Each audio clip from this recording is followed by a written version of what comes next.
TVT au cœur de l'information.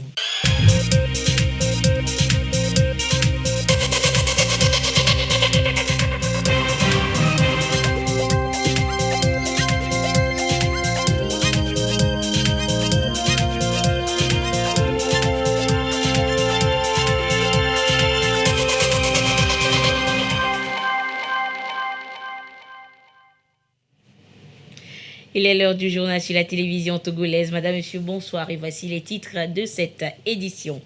Quelle stratégie adopter pour la paix et la sécurité dans l'espace CEDEAO confronté à d'incessantes menaces sécuritaires? La solution se trouve dans la méthode américaine développée par une délégation du pays de l'oncle Sam en séjour au Togo. À découvrir donc dans ce journal. Et puis l'actualité, c'est également cette session d'orientation à laquelle prennent part les agents de l'Agence nationale pour l'emploi depuis ce matin. Une rencontre pour évaluer toutes les activités menées par l'agence et pour mettre en place de nouvelles pour plus d'opportunités d'emploi aux demandeurs d'emploi et aux entreprises. Et puis, plus besoin de jeter vos épluchures d'ananas. Elles peuvent avoir une seconde vie. Elles serviront désormais à fabriquer du fertilisant. Et l'idée vient de la société Label d'Or qui a mis en place une nouvelle unité de production d'engrais organiques à découvrir également dans ce journal. Voilà donc pour les titres. Une délégation de 3 agences américaines conduite par la secrétaire d'État adjointe Anne Witkowski a été reçue par le chef de l'État-fort Issozimna Nyazingbe ce mardi. Ensemble, ils ont discuté de la nouvelle stratégie des États-Unis pour la prévention des conflits et la stabilité. On rappelle, le Togo fait partie des 9 pays africains qui ont adhéré à cette stratégie. La chef de la délégation américaine apprécie déjà les efforts du pays dans la lutte contre le terrorisme et son engagement pour la paix dans la sous-région. Nous l'écoutons et c'est au micro de Ramdan Bassina. Nous avons eu une réunion très fructueuse avec le président Nyazingbe ce matin. Nous avons discuté de comment est-ce que le gouvernement des États-Unis et le gouvernement du Togo pourront mettre en œuvre de manière réussie la stratégie pour la prévention des conflits et la promotion de la stabilité, aussi bien au Togo que dans les pays de la côte de l'Afrique de l'Ouest, y compris le Bénin, le Ghana, la Guinée, la Côte d'Ivoire. Nous partageons les difficultés et les défis du Togo par rapport à l'insécurité dans la partie septentrionale du pays. Et nous reconnaissons les défis qu'il y a à relever la menace de l'extrémisme violent tout en protégeant la population à risque. Nous sommes impressionnés par les efforts en cours du Togo pour résorber ce problème de l'instabilité par la mise en place du comité interministériel CIPLEV, la promotion de la croissance économique par le plan national de développement et la protection des régions qui font frontière au nord.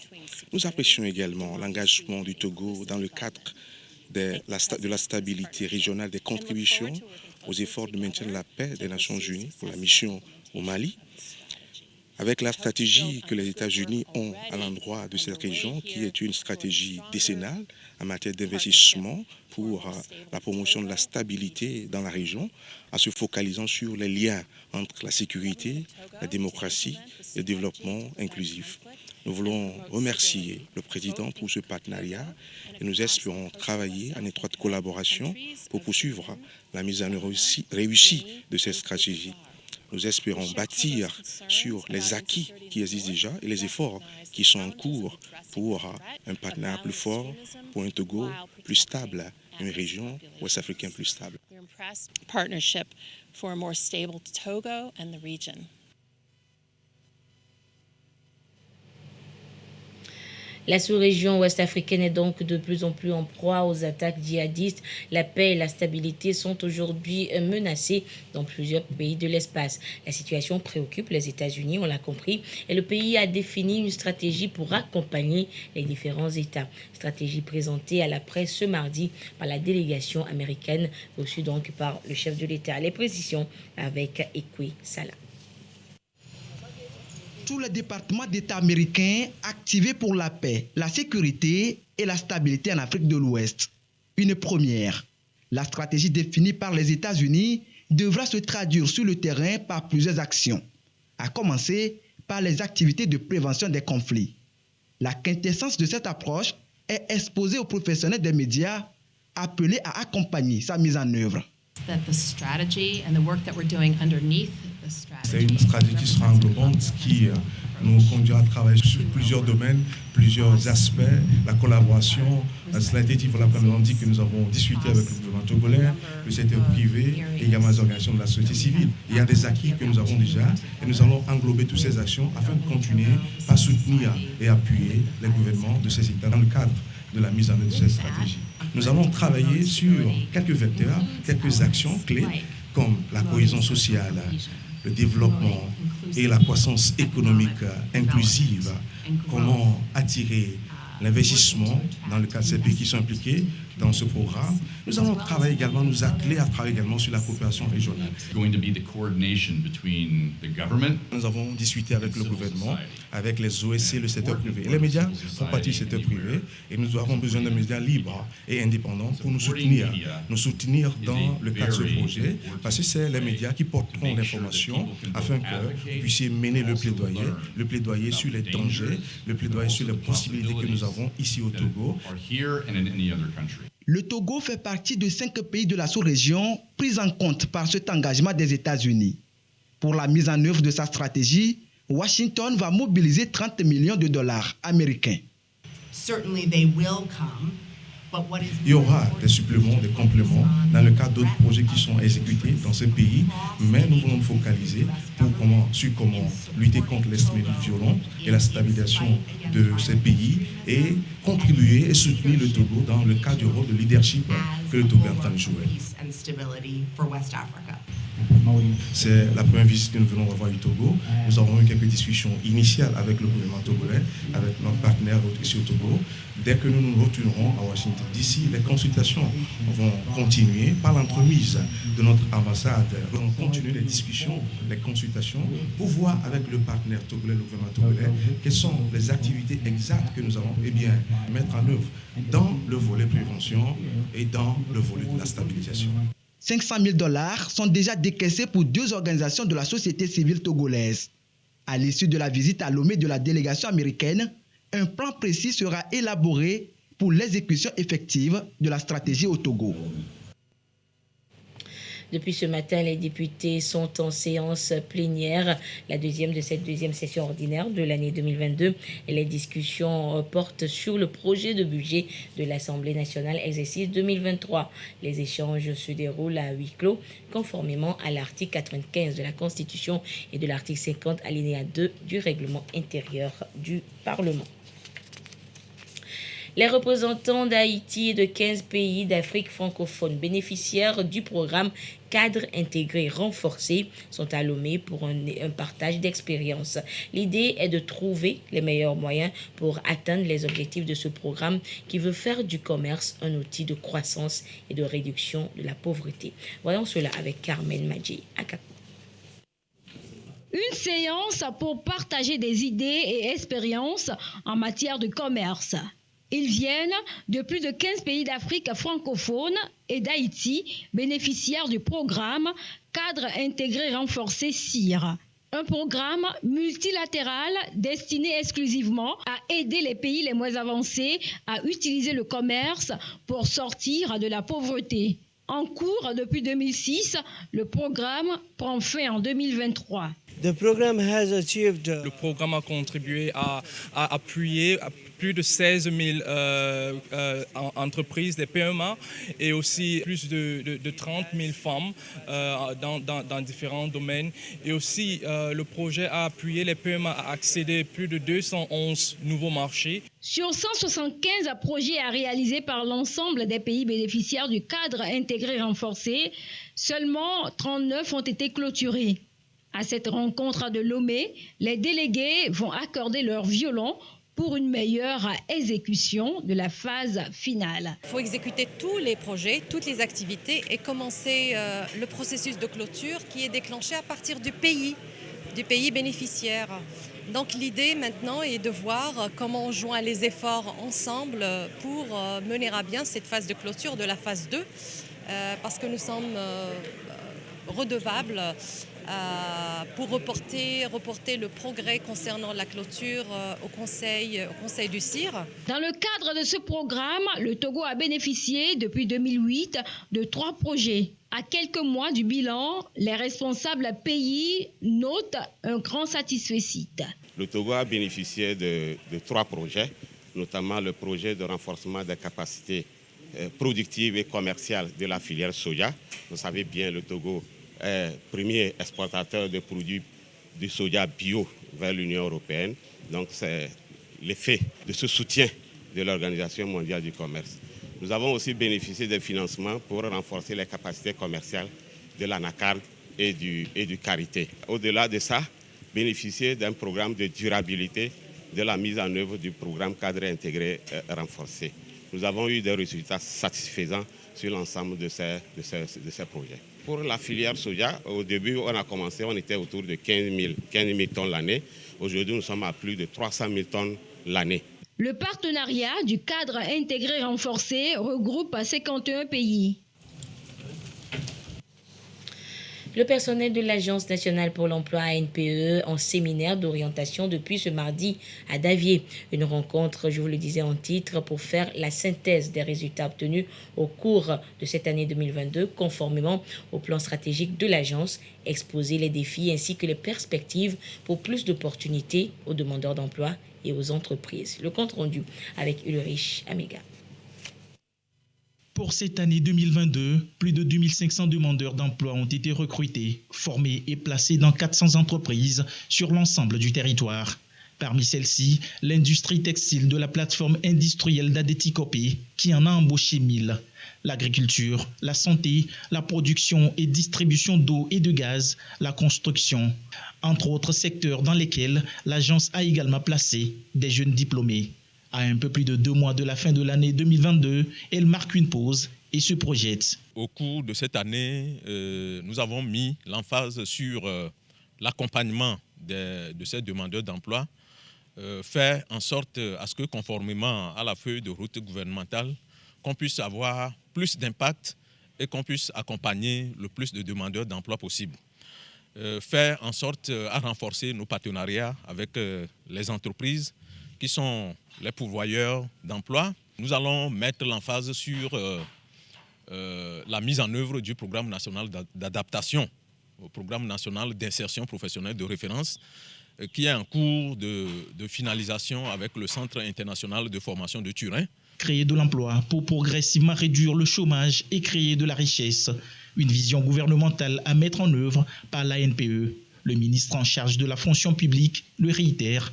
Des principes doivent guider chaque agent dans cette dynamique.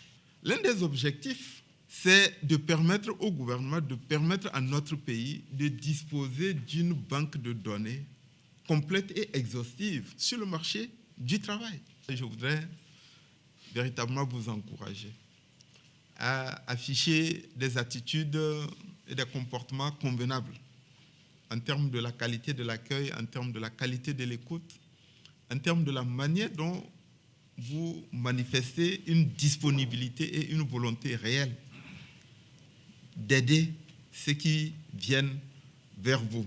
La question des performances du rendement de l'ANPE est une donnée essentielle si vous voulez vous développer davantage. Parce que vous ne pouvez pas vous développer davantage si les entreprises ne vous font pas confiance et si les entreprises ne vous trouvent pas assez performants pour pouvoir s'appuyer sur vous.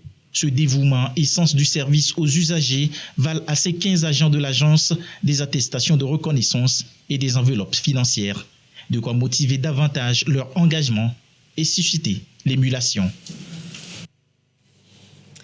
Depuis hier, l'Université de Lomé vibre au rythme des journées scientifiques internationales de Lomé, acte 19. Et pour la circonstance, des stands sont mis en place pour faire découvrir le génie créateur togolais. Et que cela nous emmène ce soir en visite. Nous ne sommes pas dans une cuisine de village, plutôt dans le stand de l'École supérieure des techniques biologiques et alimentaires de l'Université de Lomé sur les journées scientifiques. Ici, une dizaine d'aliments en voie de disparition remis au goût du jour.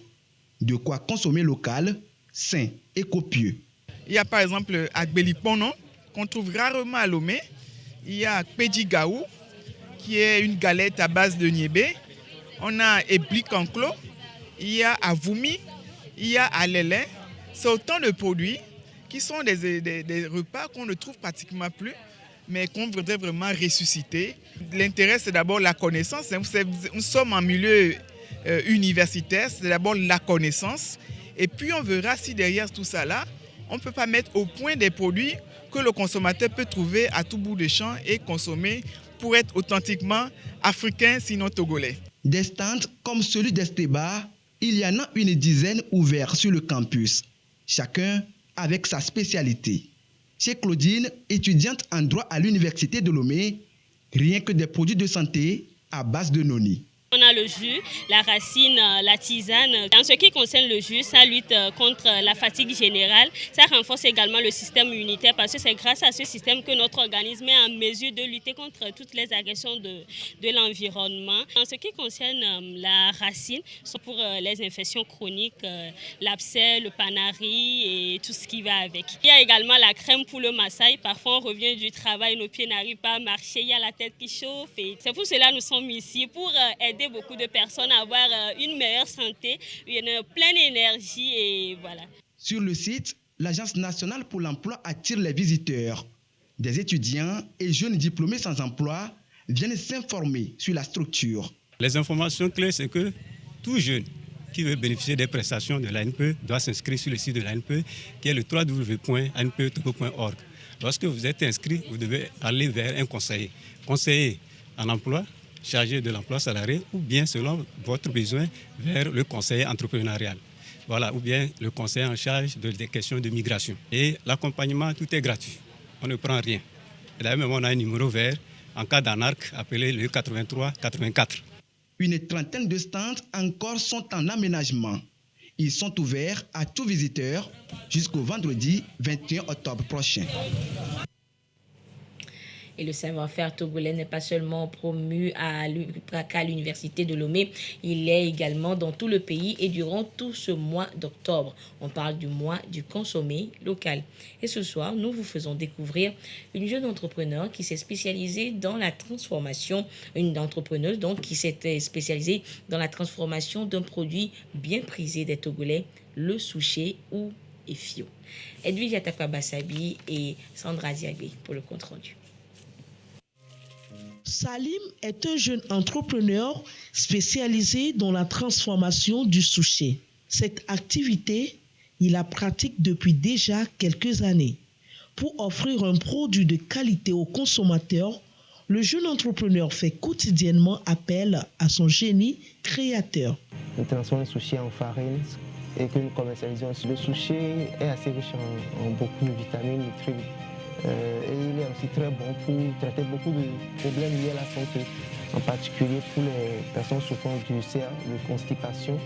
Ces types de sushis que nous mangeons, que nous crachons, en fait, sont très utiles pour faciliter la digestion. Après l'étape de la transformation, le conditionnement est fait sur place.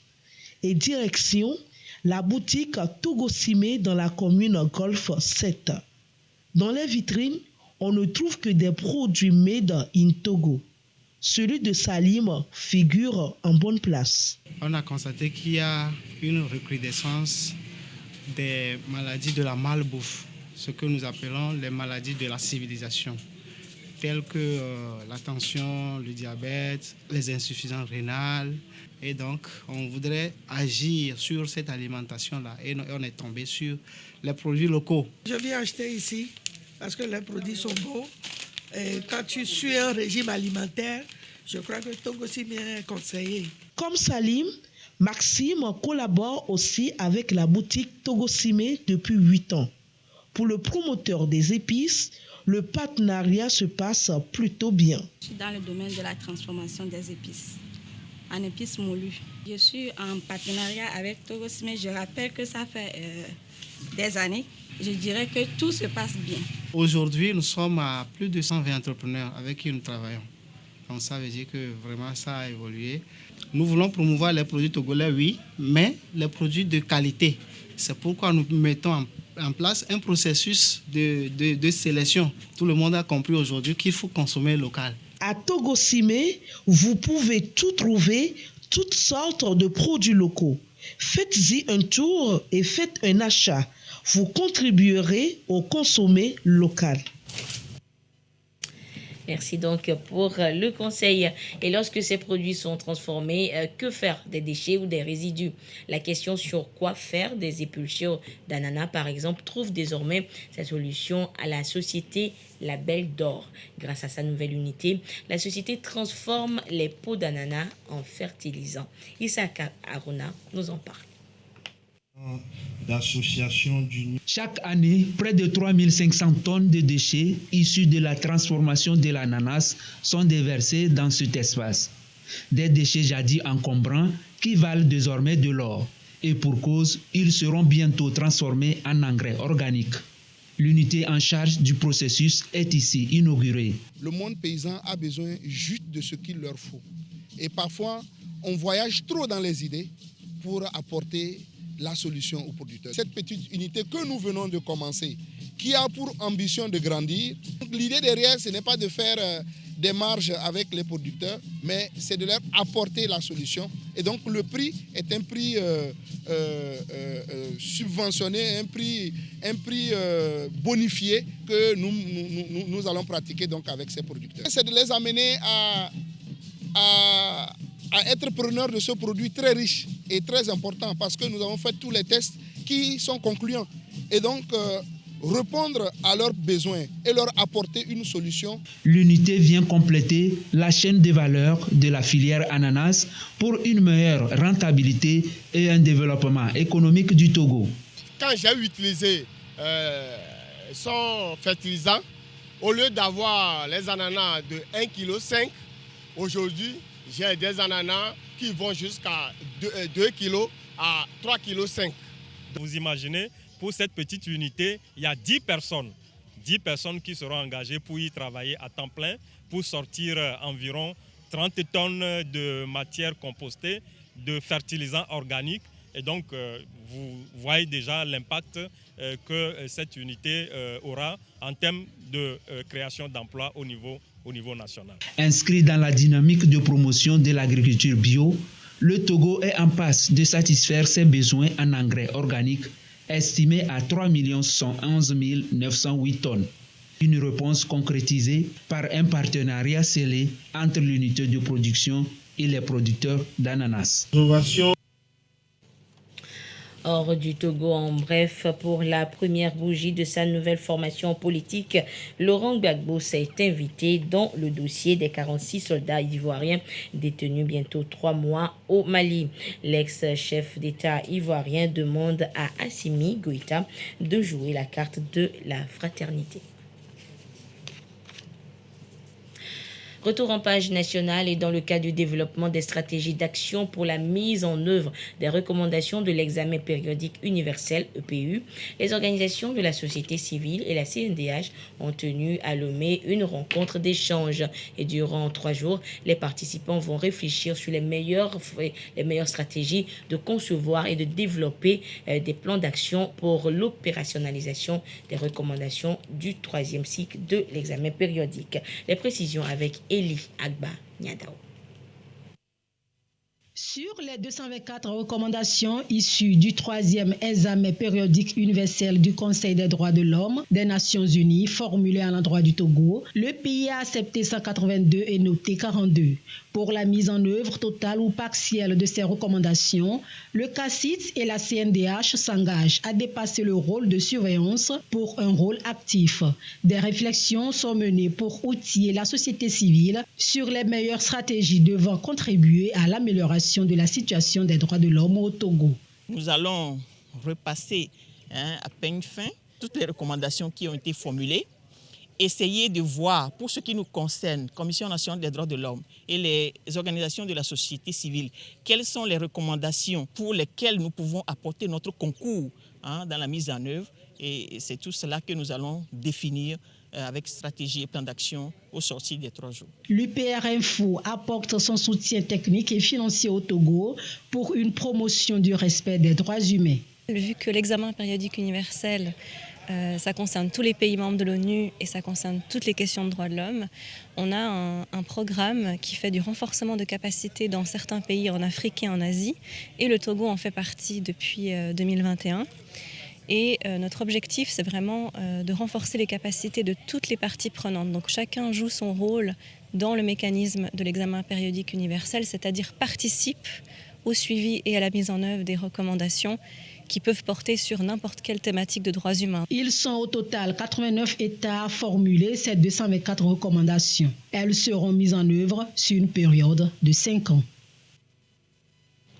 Et nous poursuivons avec la première affaire jugée lors des assises de la Cour d'appel de Lomé. C'était hier lundi. Et c'est le cas d'un vol aggravé entraînant la mort de M.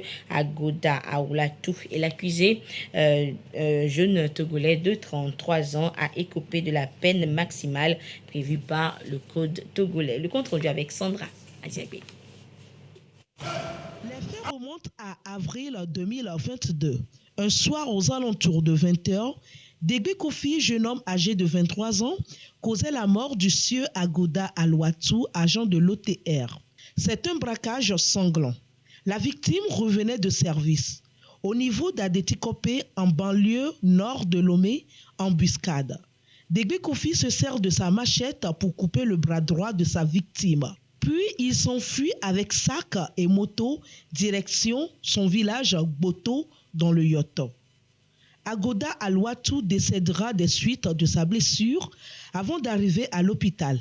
L'accusé sera arrêté un mois plus tard. Il n'existe pas de circonstances atténuantes en faveur de l'accusé. Condamne l'accusé à la peine de 50 ans de réclusion criminelle. Déclare régulière la conscience de partie civile du nommé Agoda Bitenewe, représentant des ayants droit de la victime, et l'a dit justifié au fond. Condamne par conséquent l'accusé à lui verser la somme de 15 millions à titre de dommages-intérêts. Condamne l'accusé aux entiers dépens.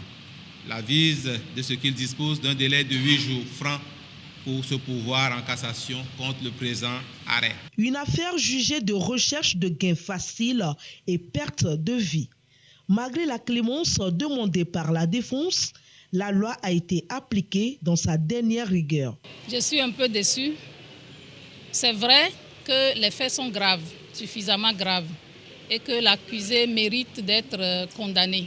J'en suis consciente, mais j'estime que prononcer la peine maximale prévue par la loi dans ces circonstances est un peu sévère. Ce que je comprends, c'est que la Cour est décidée à suffisamment punir pour dissuader ces genres de crimes. Les assises en cette première journée ont également jugé d'autres affaires de meurtre, de destruction volontaire d'une chambre servant d'habitation et de viol. Au total, 24 infractions portant atteinte à la vie des personnes sont programmées sur les 3 semaines.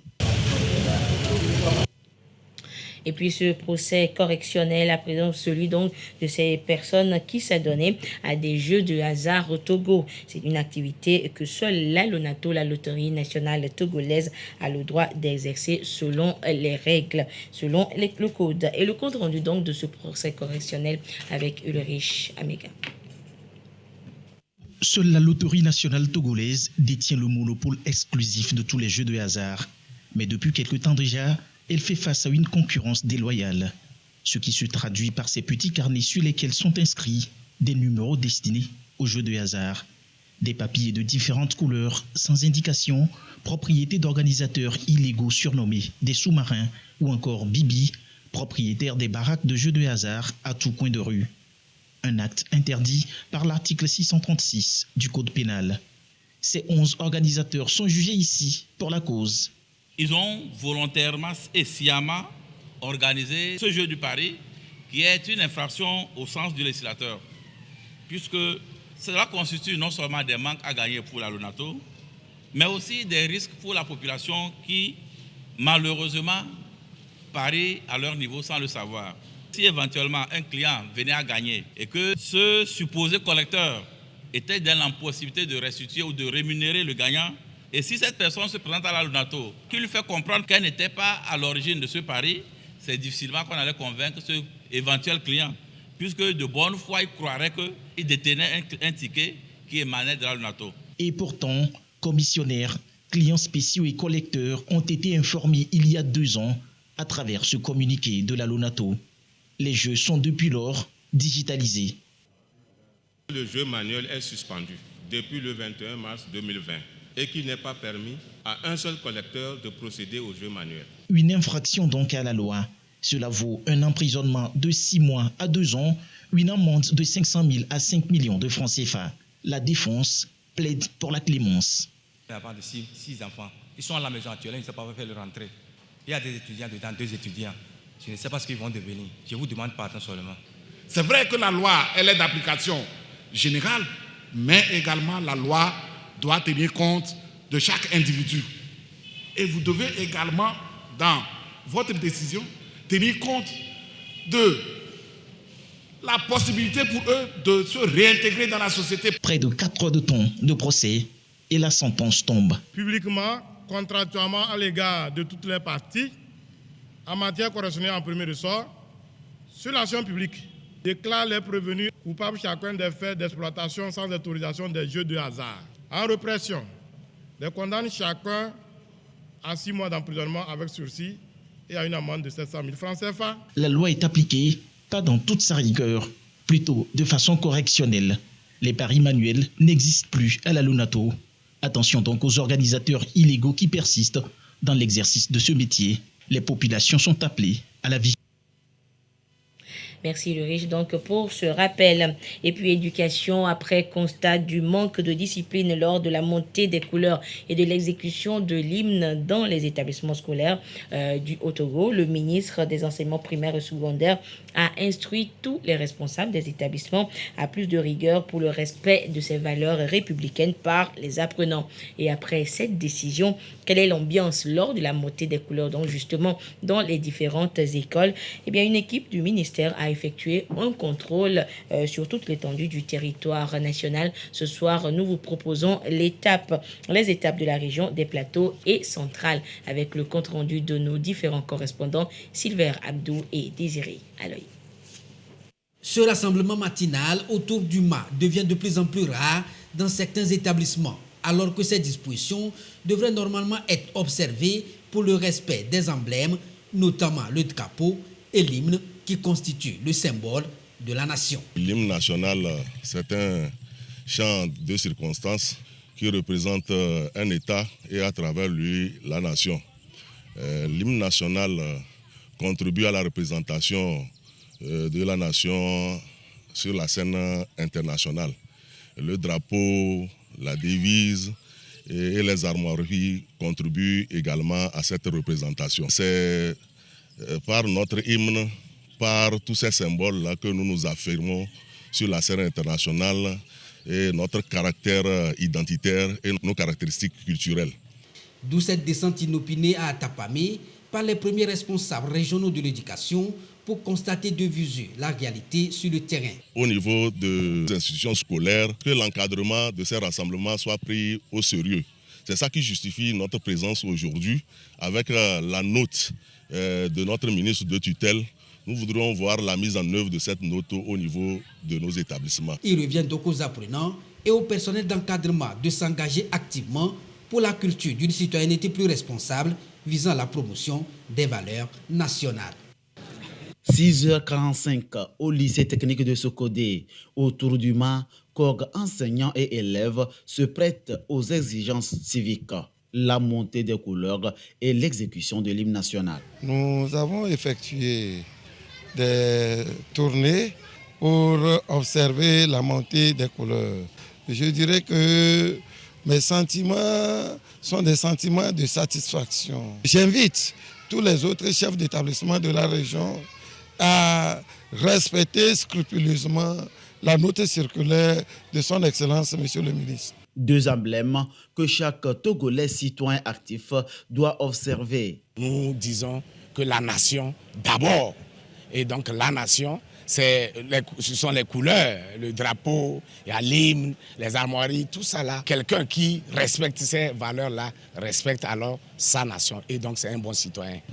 Même si ce n'est pas à l'école, pour les montées des couleurs, il doit se mettre debout. Monter chaque jour le drapeau, chanter l'hymne pour représenter les valeurs togolaises. Plus de complaisance, le ministère en charge des enseignements primaires, secondaires et techniques recadre les populations. Le milieu scolaire, cadre indiqué pour dupliquer la sensibilisation. Cette clôture civique. Et voilà, donc c'est sur ce rappel donc de la formation civique à l'école que se referme cette édition. Merci de votre fidélité à la télévision togolaise. Excellente suite de nos programmes. Au revoir.